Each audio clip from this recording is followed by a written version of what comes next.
Hi, welcome to the Emotionally Healthy Leader podcast. My name is Rich Villodas. I'm the lead pastor of New Life Fellowship Church here in Queens, New York City, and I'm here with Pete Scazzero. As always, Pete is the founder of New Life, as well as the founder of Emotionally Healthy Spirituality.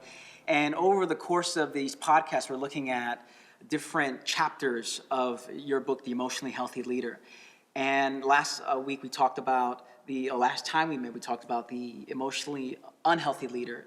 Today we're going to look at something called the shadow, facing your shadow. Now, you structure your book addressing 4 inner life issues and 4 outer life issues.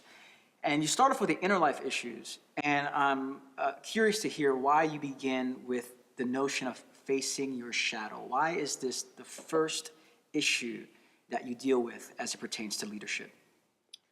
Well, let me respond to that by quoting Parker Palmer, who I think said it really well about leadership. He says, a leader is a person who has an unusual degree of power to project onto other people their shadow or their lights. And we can either be illuminating as heaven or we can be as shadowy as hell. And so that's why a leader has a special responsibility to know what's going on inside of him or her.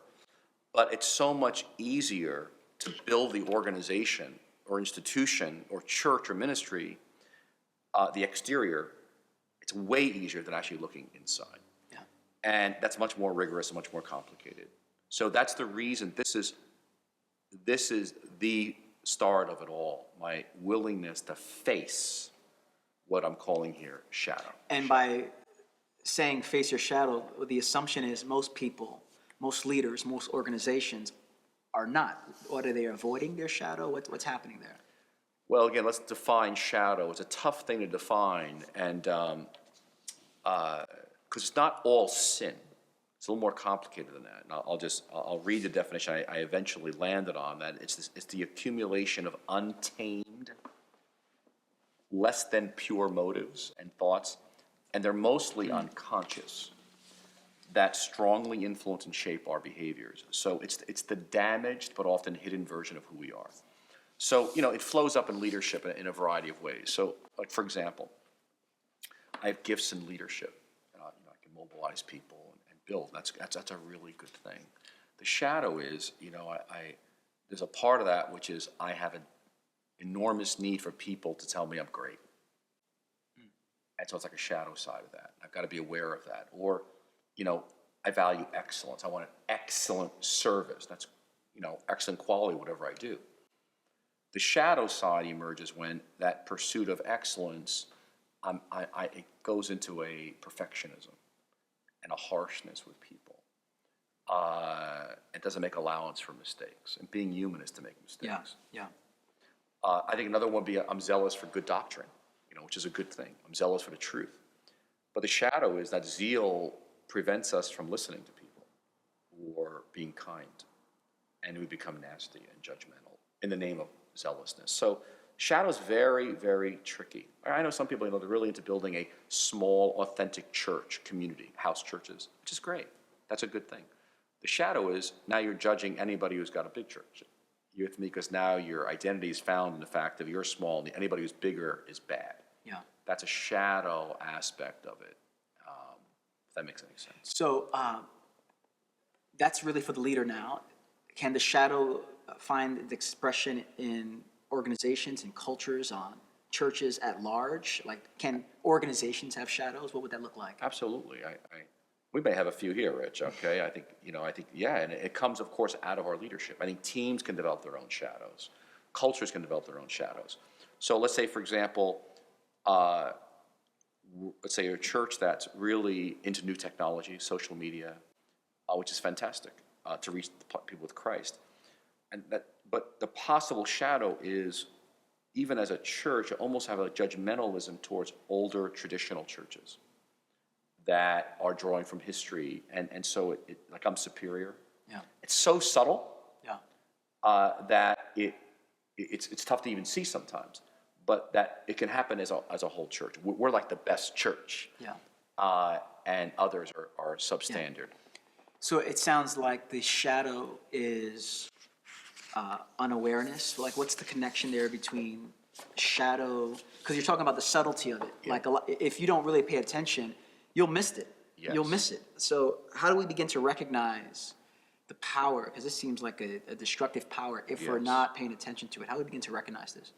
Yeah, so, I play around with this, you know what your shadow when, and there's actually an inventory in each of our assessment in each chapter, which is worth taking. But you kind of know it's your shadow, these are like oil lights going on in the car. Like when you act out inappropriately under pressure, you kind of get triggered.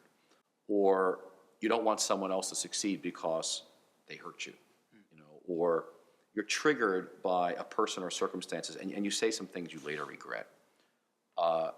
Or you disregard somebody because they brought up something about your behavior. You just kind of like, you write them off. These are all indications, or you're angry and jealous and envious a lot. And like, whoa. So these are like gifts saying, whoa, there's something here to look at. Or you're busier than you really want to be, and you're not reflective, and a lot of anxiety you're carrying around. Or you tend to idealize people too much, and you forget they have got a shadow too. So all these, there's a number of them. You're making negative comments about people. Yeah. And you want to check that out. Like, what's that about? Yeah. And so getting at the shadow, like, Yes. how do we begin to identify, explore, like what are some first steps we can begin to practice to identify that shadow side of us? Yes. And it's a large question. I think, again, let me just say, I think to have a living encounter with Jesus requires I'm having a living encounter with myself. And so our conversions, in a sense, have to go both ways. But for us, the key way to get at it is something we call, at New Life, I have over these years, is genogram your family. And the genogram is a way of mapping out your family over 3 to 4 generations. It's the easiest, quickest way we know to help people begin to look at how their past, their family of origin, and their culture and key events have influenced who we are today. And then out of which, how that impacts our leadership and our following of Jesus.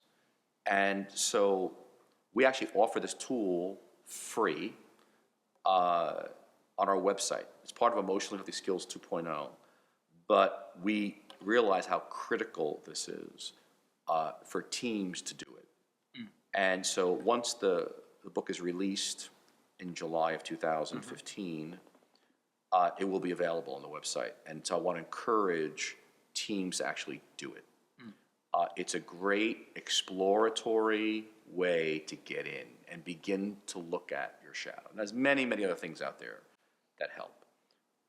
But this is our first recommendation to begin to face your shadow in hopefully a way that doesn't overwhelm you. Yeah. But will get you in deep enough to start seeing some things that perhaps you haven't looked at before. So for folks that have never taken the time to do this kind of work, this could seem a bit overwhelming.